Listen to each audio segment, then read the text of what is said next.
name's Lannie and today I'm going to be reviewing the first book in the Forget Tomorrow series, Forget Tomorrow by Pintip Dunn. This book was sent to me by Loving the Books Booktube Tours, and there's actually a giveaway for a $25 Amazon gift card down in the description. First of all, let us just appreciate how pretty this cover is. And you think this one is pretty?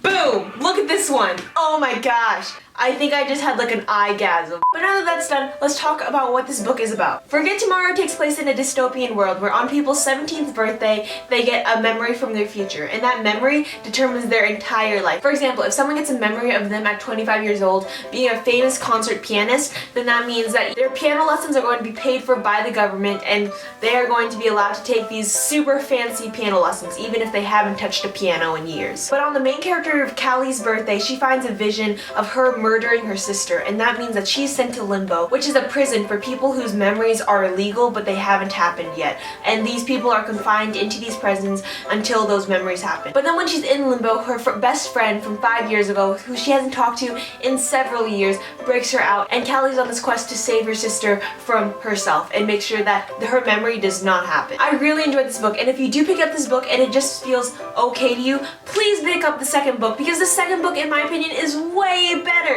And this one is already good on itself, so this is like a 4.1 stars. This is like a bajillion stars. Actually, no, probably like a 4.6 stars. But we're going to be talking about the first book in this non-spoiler review. I really enjoyed it, and though it did follow a couple of dystopian cliches, there were a lot of unique things about it that really separated it from a lot of other dystopian novels. The first thing that I really enjoyed about this book was throughout this entire novel, you could really see that the theme of it was you are in charge of your own fate and no one else is. These citizens in this world are confined to what their memory says on their 17th birthday, and that is how their life is played, and that is how they are labeled. And this is very similar to in the real world, where people will receive these labels, but this is pretty much saying that those labels do not define you unless you want them to define you. For example, I say I'm a band geek because I say I'm a band geek, and not because someone else says I'm a band geek. I said band geek a lot in that. In this world, everyone is defined by what their memory shows, and that's something that they haven't even done yet. And that is not right, and it is unfair. The main character is on a quest to change what everyone else thinks is going to happen to her. It is saying that we are the only ones who should be able to change our lives, and no one else should be able to take that away from us. And now on to these characters. I really enjoyed these characters, and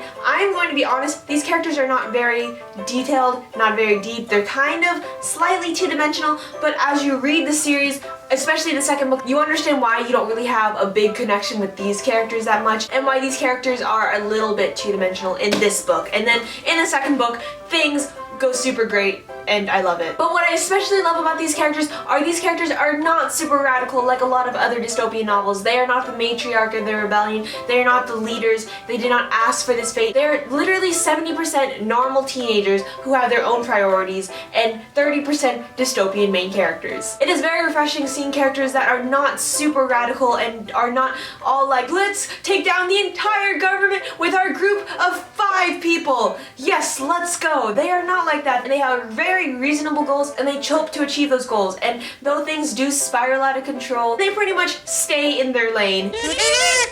And that is super refreshing and great. But though these characters don't really seem that deep or something, there is a bunch of character development that I absolutely loved, especially it goes into it in the second book. I don't really think the romance was like a main plot point. It happened, and it was happening throughout the entire novel. I would just describe it as it happened. So if you do like romance, then it is definitely there so you can appreciate it. But if you're someone who really likes the plot rather than the romance, then I think you would also enjoy this book. I did believe that the beginning was kind of slow, and I did have a difficult time getting into the book, but then I really enjoyed the middle of the novel because you were learning a lot about the world and about their situation, and I thought that was super interesting. And then in the last 10 to 20 pages, I absolutely devoured those. When I got the second book finally, I read this in less than a day. I think the direction where the plot went was super interesting to me. Honestly, I'm still kind of mind-boggled by the events that did occur in this novel. So in conclusion, do I recommend this book? Yes, definitely, especially if you like dystopian novels. If you like dystopians, then I don't really see a reason why you wouldn't like this book, but if you're not really a dystopian fan like me, I still say that you should try it and pick it up, and if this is at least a 3 stars to you, then you should definitely pick up the second book, because this one is way better than the first one. I think that's all for my review, so thank you so much for watching.